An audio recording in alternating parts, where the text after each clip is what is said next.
count of the panel, we have Professor Muhammad Akhtar Siddiqui, former chairperson, NCTE MHRD Ministry, New Delhi. He's on the way to the program. And the chair of this function, this session, is Honorable Muhammad Faisi, former General Secretary, Samasta Kerala Sunni Students Federation. And we have Advocate Haris Biran, is an advocate in Supreme Court of India, and Advocate Marzouk Bafaki, and Advocate Jayesh Record. Both of them are serving as advocate in Supreme Court of India. So here, I would like to call upon the stage Honorable Muhammad Faisi, former General Secretary of Samasta Kerala Sunni Students Federation, to chair the function.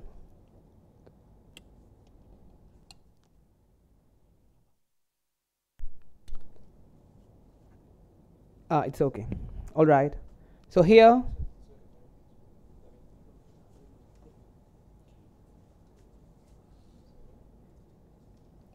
yeah, thank you. We have Honorable Muhammad Faisi here.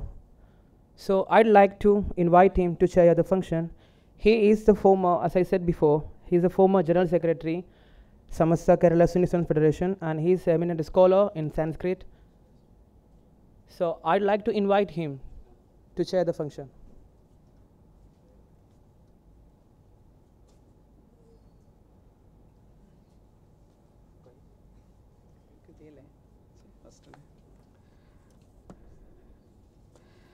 Assalamu alaikum wa rahmatullah. Alhamdulillah. Wassalatu wassalamu ala ashrafi rasulillah. Wa ala alihi wa sahbihi ajma'in.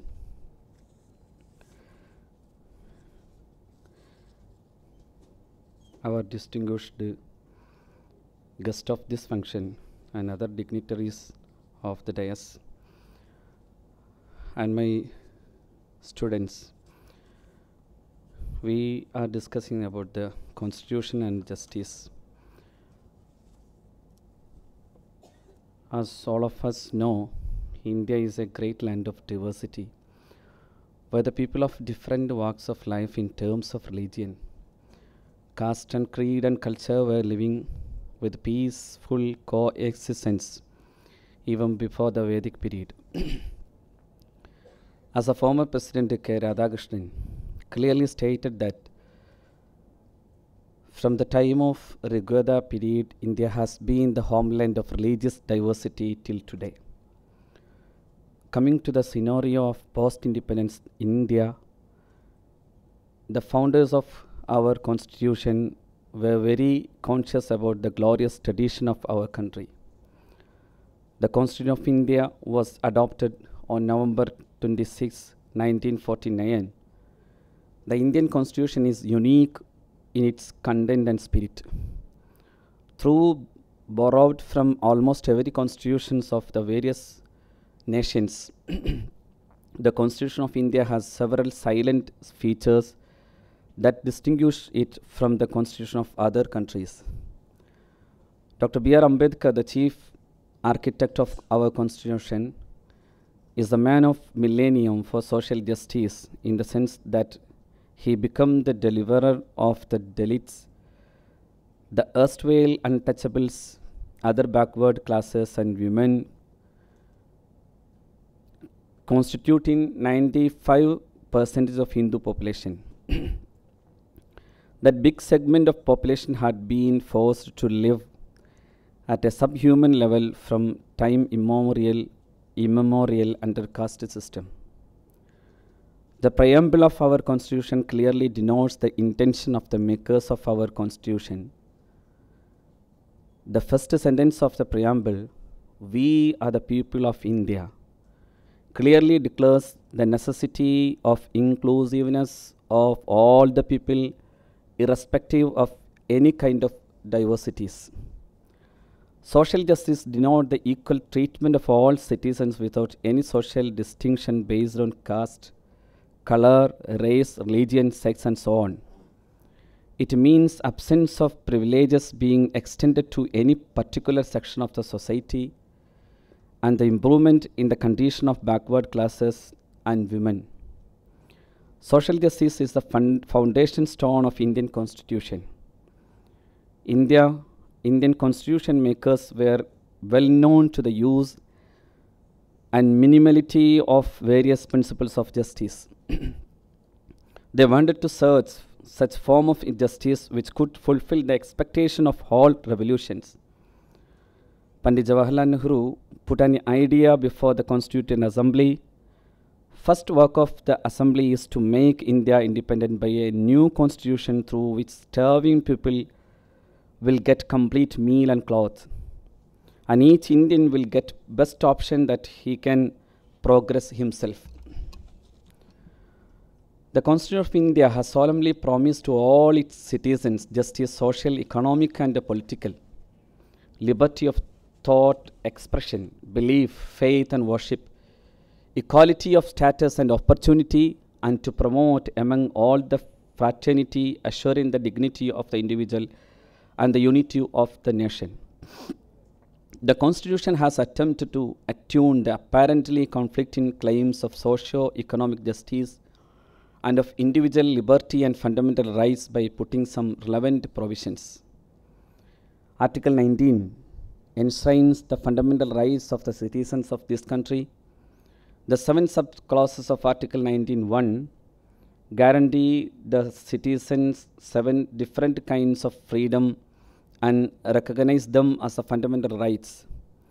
Article 19, considered as a whole, finishes a very satisfactory and rational basis for adjusting the claims of individual rights of freedom and the claims of public good.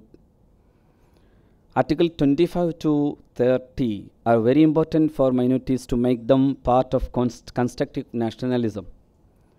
Article 38 requires that the state should make an effort to promote the welfare of the people by securing and protecting as effectively as it may a social order in which justice, social, economic and political shall inform all the institutions of the national life. Article 39 clause A says that state shall secure the operation of the legal system promotes justice on basis of equality of opportunity. As the first speech of Jawaharlal Nehru says that the opportunity is must, the equality of opportunity is must. The social justice scenario is to be investigated in the context of 2 streams of entitlement. Sustainable livelihood, which means access to adequate means of living, such as shelter, clothing, food, access to developmental means, employment, education, health and resource. Then social and political participation, enabling or empowering means, which is built on the guarantee of fundamental rights and promotion and empowerment of the right to participation in the government, and access to all available means of justice, and on the basis of which justice as a political program becomes a viable reality. We require, therefore, a study based on select illustrations of various issues relating to government policies on topics such as the right to food and water, housing, which includes resettlement and rehabilitation, access to education, access to provisions of health and healthcare, right to work, and access of information and the right to communication. In short, one of the important ways in which the inquiry will proceed will be through taking stock of various forms that have occasioned the articulation of ideas of social justice. Governmental justice consists of various welfare schemes, law, legal, literary, administrative forms of arbitration such as tribunal, boards, courts, public interest, litigation, new legal education, plus the constitutional idea of protection of weaker section of the society and the introduction of positive discrimination.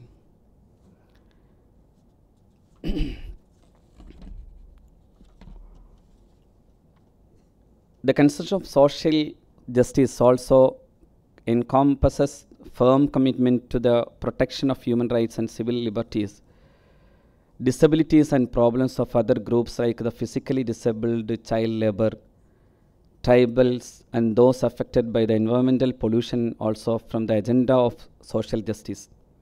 And these are the Indians' most critical problems. These are all the root of much of the political unrest, social and ethnic conflicts, and the growth of collective violence and the weakness of democratic structure in our country. The main objectives of social justice are compulsory and equal education, casteless society, and employment to each. Economic exploitation is also a big factor, and all these do not allow the true realization of the democracy. When India is passing through social and caste discrimination, economic crisis, unemployment, communalism, and the lack of basic needs, a party of substance and difference is needed which acknowledges and addresses the problem of social and economic deprivation. Meaning of justice doesn't need to be further defined, as it is committed to give justice to all those who have been or being denied. The widely discussed Sachar Commission report had very apparently disclosed the pathetic condition of Muslim India.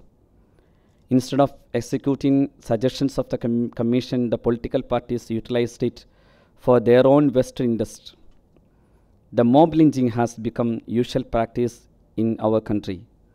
It is very sad to say that those antisocial practices are widely promoted by the government agencies. As a result of all these, the fear and lack of confidence are over there in the minds of minorities who are otherwise ought to be made as part of the building a prosperous nation to be brought in the mainstream.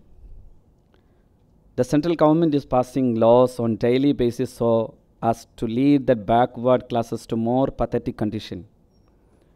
The recent NRC Act is one of them. In conclusion, I have just put some points on this topic in front of this audience to make our discussion more feasible and fruitful. May I exchange my language to Malayalam? Most of our audience may know my language. Then I can manifest in English.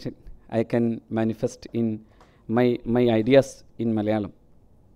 സ്നേഹമുള്ള സഹോദരന്മാരെ, നമ്മുടെ ഈ മനോഹരമായ ഈ സായാഹ്നം, ഈ മധ്യാഹ്നവും സായാഹ്നവും ആവശ്യപ്പെടുന്നത് ഇന്ത്യയുടെ ഇന്നത്തെ ഈ ഒരു പ്രതലത്തിൽ നിന്നുകൊണ്ട് ഇന്ത്യ മഹാരാജ്യത്തിൻ്റെ ഈ പുതിയ വർത്തമാന ചിന്തകളുടെ മുമ്പിൽ നമ്മുടെ രാജ്യം ഇന്ന് നേരിട്ടുകൊണ്ടിരിക്കുന്ന ഒരുപാട് വിഷയങ്ങളെക്കുറിച്ച്, അതിൽ പ്രധാനമായും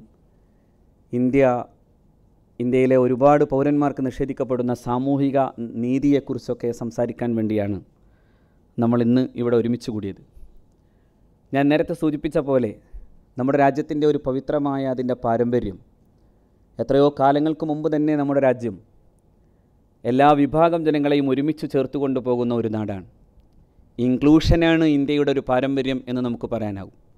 എല്ലാവരെയും ചേർത്തു നിർത്തിയതാണ് ഇന്ത്യ, എല്ലാ വിഭാഗം ജനങ്ങളെയും. അതൊരു പക്ഷേ ഇന്ത്യയുടെ ഭരണഘടന വരുന്നതിന് മുമ്പേ, അല്ലെങ്കിൽ ആധുനിക ഇന്ത്യയുടെ നിർമ്മിതി തുടങ്ങുന്നതിന് മുമ്പ് തന്നെ ഇന്ത്യയുടെ പാരമ്പര്യത്തിൻ്റെ ഏറ്റവും വലിയ പ്രത്യേകതയായി നമുക്ക് കാണാൻ കഴിയുന്നത് ഈ ഒരു ഇൻക്ലൂഷനാണ്. അത് വ്യത്യസ്തമായ വർണ്ണങ്ങളുടെയും വർഗങ്ങളുടെയും വ്യത്യസ്തമായ ആശയങ്ങളുടെയും ദർശനങ്ങളുടെയും ഒക്കെ ഒരു കൂട്ടായ്മയായി ഇന്ത്യയുടെ പാരമ്പര്യം നടന്നു പോയിട്ടുണ്ട്.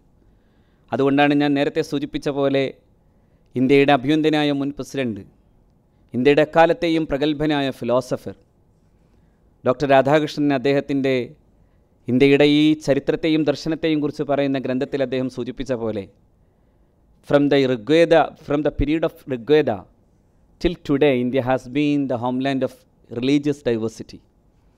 ഇന്ത്യ എന്നേ തുടങ്ങിയിരിക്കുന്നു, ഋഗ്വേദ കാലം മുതൽ ഇന്നുവരെ ഇന്ത്യയുടെ പാരമ്പര്യം എന്ന് പറയുന്നത് ഈ വൈവിധ്യങ്ങളാണ്. ഒരേ ഒരു ഫെയ്ത്ത് അല്ലെങ്കിൽ ഒരേ ഒരു വിശ്വാസം അല്ലെങ്കിൽ ഒരേ ഒരു സംസ്കാരം എന്ന കൃത്യമായി ഒരു സിമെൻറ്റഡായി നിൽക്കുന്ന, ഒരു കോൺക്രീറ്റഡായി നിൽക്കുന്ന ഒരു ആശയത്തെ അല്ല, മറിച്ച് വ്യത്യസ്തമായ ആശയങ്ങളുടെ ഒരു സംഘാതത്തെയാണ് ഇന്ത്യ എന്നും നെഞ്ചു ചേർത്ത് പിടിച്ചിരുന്നത്. അതാണ് ഇന്ത്യയുടെ ഏറ്റവും വലിയ പ്രത്യേകതയായി നമ്മൾ കാണുന്നത്. ഇന്ത്യയുടെ ചരിത്രത്തെ അല്ലെങ്കിൽ ഇന്ത്യയുടെ ദാർശനികമായ ചരിത്രത്തെ വിശദീകരിക്കുമ്പോഴും നമുക്കത് കാണാനാവുന്നുണ്ട്. ഇന്ത്യയുടെ ദർശനങ്ങളെ, അതുപോലെ ഇന്ത്യയുടെ വേദിക് സംസ്കാരത്തെക്കുറിച്ചൊക്കെ ആലോചിക്കുമ്പോൾ അവിടെയെല്ലാം വ്യത്യസ്തമായ ആശയങ്ങൾ തമ്മിലുള്ള സംഘർഷങ്ങൾക്കപ്പുറം തമ്മിൽ ചേർന്നു നിൽക്കാൻ സാധിച്ചു എന്നതാണ്.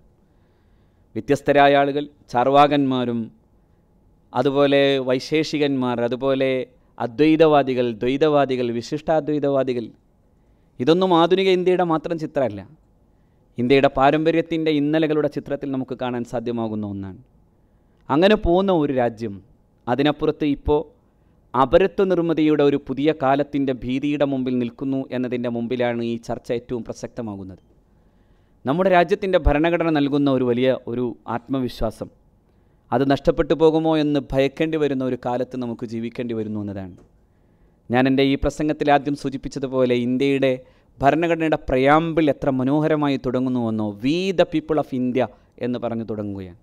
വി എന്ന് പറയുന്നത് ഇന്ത്യയിലെ നാനാജാതി, ഇന്ത്യയിലെ നാനാ മതങ്ങളെല്ലാം ഉൾക്കൊള്ളുന്ന ഒരു സംസ്കൃതിയുടെ വ്യത്യസ്തതയുടെയും വൈവിധ്യത്തിൻ്റെയും ഒരു ഏകതയുടെ വർത്തമാനമാണ് വി.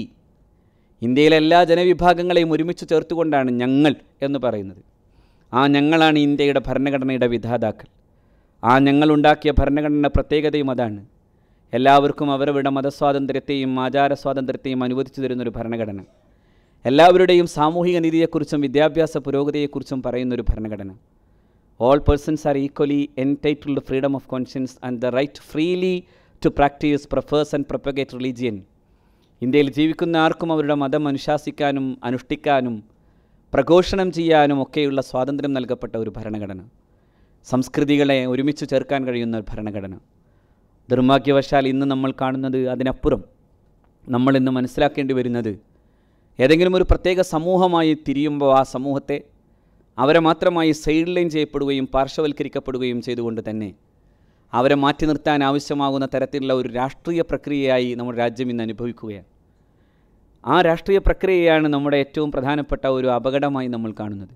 എല്ലാവരെയും ചേർത്തു നിർത്തുന്നതിന് പകരം ഓരോരുത്തരെയും ഡിഫൈൻ ചെയ്ത് മാറ്റി നിർത്തുന്നുവെന്ന് പറയുന്ന ഒരവസ്ഥയിലേക്ക് രാജ്യം പോവുകയാണ്.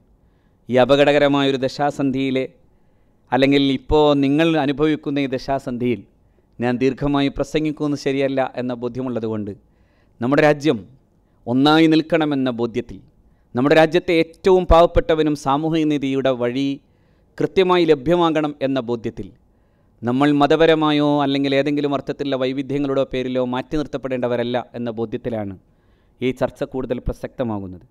എത്രയോ നൂറ്റാണ്ട് മുമ്പാണ് കാളിദാസൻ മേഘസന്ദേശം എന്നൊരു മനോഹരമായ കാവ്യം എഴുതുന്നുണ്ട്. ആ കാവ്യത്തിൻ്റെ തുടക്കം മുതൽ അവസാനം വരെ വായിക്കുന്ന ആർക്കും അറിയാനാകുന്ന ഒന്നുണ്ട്.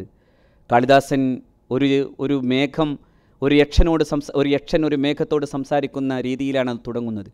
ആ കാവ്യത്തിൽ യക്ഷൻ മേഘത്തോട് പറഞ്ഞു തുടങ്ങുന്നത് ഇന്ത്യയുടെ ദക്ഷിണ ധ്രുവത്തിൽ നിന്ന് ഇന്ത്യയുടെ വടക്കൻ ദേശത്തേക്ക് പറക്കുമ്പോൾ അതിനു വഴിയിൽ എവിടെയൊക്കെ വെച്ച് കാണുന്ന വൈവിധ്യങ്ങളും സംസ്കാരങ്ങളും ഭൂതല വൈവിധ്യങ്ങളുമെല്ലാം നീ കണ്ടുപോകുമെന്ന് പറയുമ്പോൾ ആചാരത്തിൻ്റെയും വൈവിധ്യത്തിൻ്റെയും വർണ്ണത്തിൻ്റെയും എല്ലാം ഒരു നാനാ വൈവിധ്യങ്ങളുടെ ഒരു കൂട്ടായ്മയായി ഇന്ത്യ നിൽക്കുന്നു എന്ന് എത്രയോ നൂറ്റാണ്ട് മുമ്പാണ് കാളിദാസൻ പറഞ്ഞു തുടങ്ങുന്നത്.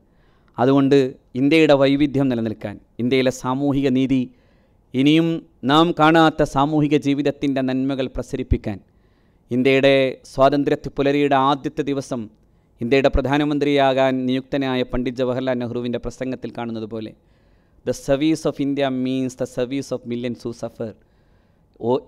ഈ നാടിൻ്റെ എല്ലാ പാവപ്പെട്ട മനുഷ്യൻ്റെയും സേവനമാണ് യഥാർത്ഥത്തിൽ ഇന്ത്യയുടെ സേവനം. ഈ നാട്ടിലെ എല്ലാവർക്കും അവസര സമത്വം കൊടുക്കാൻ, വിദ്യാഭ്യാസം കൊടുക്കാൻ,